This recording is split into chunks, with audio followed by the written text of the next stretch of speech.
The process was going in, helping renovate and demo and rip out sheetrock and clean up and all of that.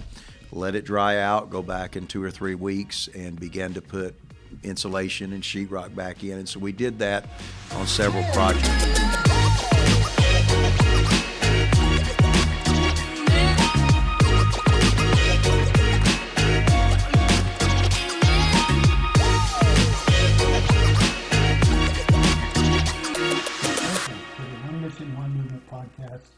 I'm Steve Throckmorton. One of the main emphasis of our podcast revolves around 3 important ideas: pursuing God's presence, contending for mission, and growing the church. And today we have a special guest that's actively involved in all 3 of those emphases and endeavors, Pastor Andy Hunt. He's the National Director of Disaster Relief for the Pentecostal Church of God. Thank you for being with us today, Andy. Thank you, Steve. It's good to be here. And we're excited today to dive into this a little bit more in terms of the work in disaster relief. One of the things that we're wanting to do with the podcast is to raise awareness so that people understand what the needs are and then what the responses are. And so in this particular area, we appreciate the work that you and your teams across the country have done. And so tell us a little bit about your ministry background and how it is that you became involved in disaster relief. Okay. Well, first off, I'm a pastor. I'm still a pastor full-time, just outside of Houston, Texas, and New Caney, Texas. And God has blessed us. We've been at the same church for 34 years and have worked in full-time ministry, and very thankful for that. Our church itself has always had a great outreach heart, so that's been something that's really been something that I wanted to pursue throughout the years. And then back in 2009, the Pentecostal Church of God gave me the opportunity to serve as the National Missions Director for the U.S. And one of the ministries involved in that was disaster relief. So it's been a very exciting 12 years just getting things rolling and getting things off the ground, and God has been good in the midst of it. Yes.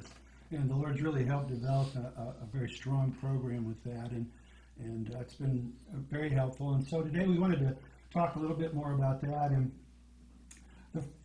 I was kind of interested because we see this all the time, disaster relief. Yes, sir. And we see possible responses. But I wanted you to kind of walk us through what disaster relief looks like from your point of view, from that involvement.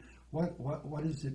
What does it take? What are the involvements? Kind of walk us through that process. Yes, sir. Well, I think first, Steve, something that's really important for us in the Pentecostal Church of God to do is to be ready for disasters. Mm-hmm. And I think that's one of the most important things, because first off, we don't know when they're going to happen. Right. But we also know that they're going to happen pretty frequently.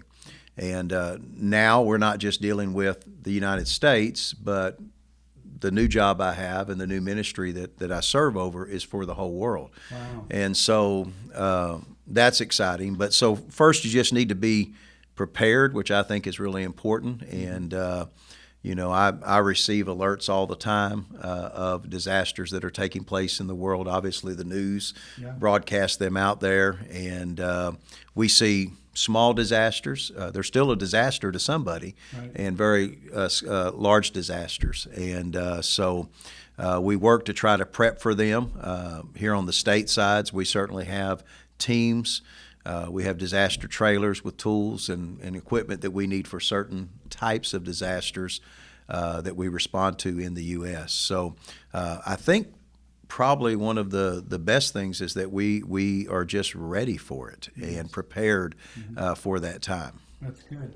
And of course, the preparedness with that. And let's talk a little bit about scale, because you're talking about smaller disaster, larger disasters. Kind of give us kind of a scale of examples of the kinds of things you all respond to. Yes, sir. Well, we have responded obviously to storms, which could include a tornado that just hits a single town or a small area, although we have seen massive tornadoes that have really brought great destruction, such as in Joplin, Missouri, and Moore, Oklahoma, and some other places. And then when you deal with the massive size of a hurricane as it comes in and the wide range of of sometimes hundreds of miles that it destroys. The wildfires that we see across the U.S., especially on the West Coast, that take up so much land and so much property. A couple years back, I believe it was in 2019, we saw an entire town in California wiped out because of a fire. And then you deal with things that happen globally, such as the Haiti earthquake just recently, and the devastation that is still ongoing at that time. So you do not deal with just natural disaster. Sometimes it's a man-made disaster that could happen. So there's a lot, and there's different sizes, different scales, and they require different responses. There are times that let's say if a small town right outside Dallas, Texas was hit by a tornado, we may not respond the same way. We may respond, but we may not send teams because of the amount of support that is already around that town. Right. We would send in funds, or we might send in aid versus deploying our teams. But there are times that we have worked in rural communities that were not near large cities that really needed some help. I remember in Alabama back in 2010, we responded. I don't know if you remember, they had about 300 tornadoes go down through there, and we responded to a community that was on about a 3-mile stretch of road that was devastated. Some 35 people died on that road, neighbors that died. And so that was, instead of going to Birmingham or Tuscaloosa where they were hit pretty good, but we knew they would have the resources, we went to an outside area and worked. So it's different all the time, but it just depends on the need. That's interesting. Each disaster, then, there are particularities to that. There are things that you look at that kind of measures your response, right? Your response. So that's good. Some was just occurring to me because obviously we're not the only ones responding. So what about coordination of response? What about that? Yes, absolutely. And we certainly are working more and more to network with other agencies, and we did that just recently with Mission Harvest America, with taking supplies into Louisiana, and we were able to pay them to ship a semi-truckload of stuff of about $100,000 worth of goods, hygiene products, there to help out during that time. So, obviously when we're out in the field, we work with some big ministries that are already out there, some big name ministries, and disaster relief programs and teams that are out throughout America and throughout the world. And we're looking more to network in the future. That's one of the things I want to see happen, is that we really build a strong network that we can help one another during those times. Yeah, and on a global scale, that would be tremendously challenging, seems like. So let's talk a little bit about Haiti, because that's kind of come new into your purview of what you do. So yes, sir. Tell us a little bit about what happened in Haiti and the response and kind of where we're at in regards to that now. Yes, sir. Well, first off, we know they had a massive earthquake, some 7.0 on the Richter scale, and it caused great damage. We have had a number of our churches that have been damaged or leveled to the ground, several pastors' parsonages. Our first response was obviously to communicate with them and try to figure out what's the need right now. We began to work immediately on sending several $1,000s worth of food, emergency food aid in. Fortunately, we had one of our pastors that could go to a nearby city and purchase beans and rice and bring it back to the community. Wow. And so we have been doing that. We are working now to try to map out a plan to help the local pastors help get their churches back together, and to help get their parsonage back together. We are running into a struggle in Haiti because of the uptick in crime and the things that are going on there right now that is making it very difficult to do some of the work that we need to do. So we really need to pray for them right now that the criminal element can be dealt with, so we can get in there and do our job and help put these lives back together. But we will be going in and helping rebuild churches, parsonages, helping people put their lives back together, and I'm looking forward to that task. Yeah, and that brings up a good point, like a length of time. A lot of times we'll see the disaster happened, and there'll be the immediate response, and there'll be the days immediately following that. But I would imagine a lot of that work would be more long-term. Are y'all involved in that as well, or? We are. We were involved in some of that in Joplin, Missouri. Maybe a better instance might be back about 4 or 5 years ago when they had real bad flooding in Baton Rouge, Louisiana. Right. And we were there. We were in Denham Springs. We had some of our churches flood. We were able to help them put things back together. One of our pastors' homes flooded real bad. We helped some other people in their homes. And I know I took crews there 3 different times. And the process was going in, helping renovate and demo and rip out sheetrock and clean up and all of that, let it dry out, go back in 2 or 3 weeks and begin to put insulation and sheetrock back in. And so we did that on several projects. Obviously, Hurricane Harvey in Houston, which was our neighborhoods and our community, we worked for months there helping people put things back together. That's interesting. Tell us a little bit about that, because y'all are right there with Harvey and with the rain, and so kind of your response and kind of that ongoing thing there as a local church as well as the disaster relief. Yes, sir. God blessed us, and some of our other churches in the area were also involved in it. We were not only able to, and first off, I just want to say I'm thankful that we didn't flood ourselves, because it helped me be able to do what we needed to. And in the community I lived in, about 17 out of 19 subdivisions flooded. And so just one of the ones that we lived in did not flood. But that enabled us to really be able to reach out and help. So we were able to reach out and send crews out for probably the first 2 weeks after the flood to help demo homes and help people clean up their lives. And then after that, immediately our church went into aid began to come in from all over, and a lot of Pentecostal Church of God churches and ministries began to send in aid as far as food and clothing and just everything you can imagine, as well as money to help with the Hurricane Harvey relief effort. We ran a relief center for, I think, 7 weeks that was open 5 days a week from about 8 in the morning till 4 in the evening.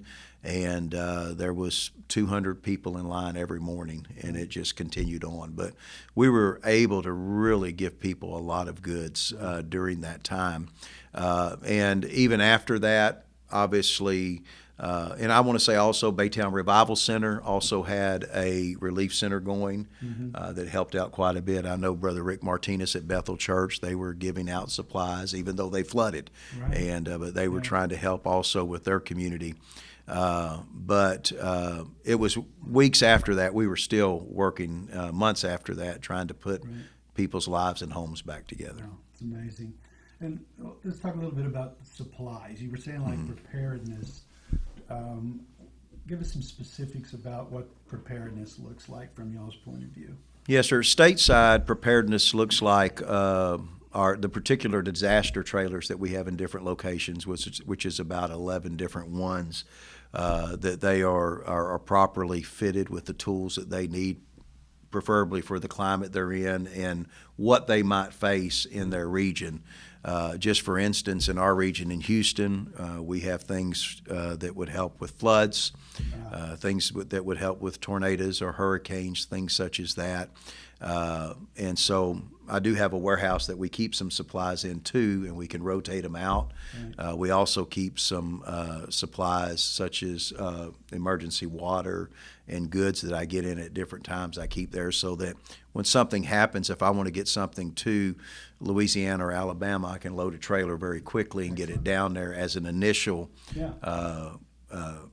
aid going in to help out. Yeah, that's amazing. Well, part of the preparedness too is that you have teams that you have all across the country. So talk a little bit about the teams, their involvement in that, and then we want to talk a little bit about how local churches might get involved in developing teams. So, okay.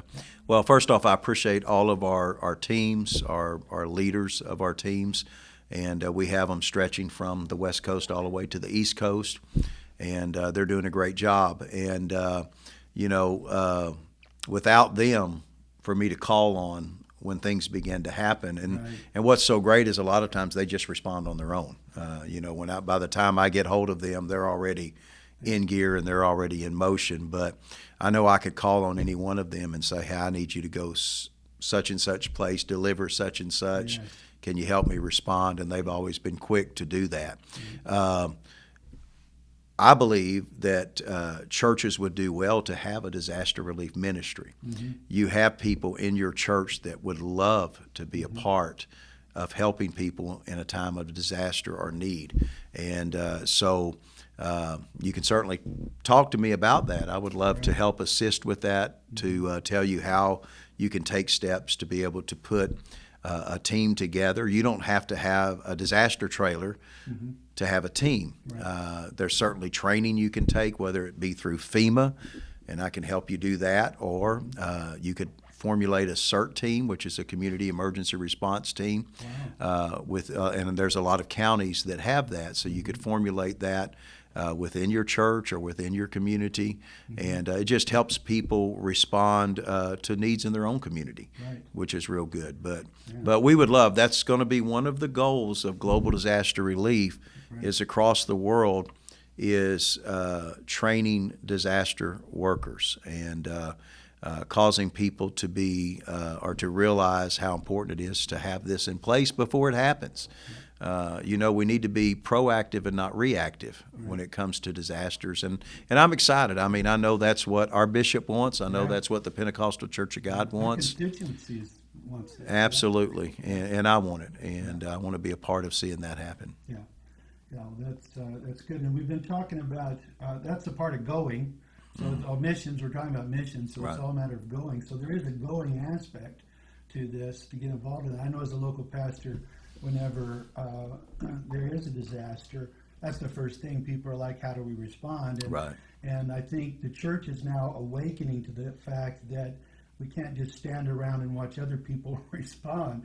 We've got to think in terms of how can we actively be involved in missions, and this is an important role of it, which really the local church, that's a really great idea, how that they could be involved there, even with disasters right in their own area. Right. Where I pastor, we had a tornado back in 2019. It was an F1, but what it wound up doing is we have an older downtown, and it tore a bunch of the roofs off on the building.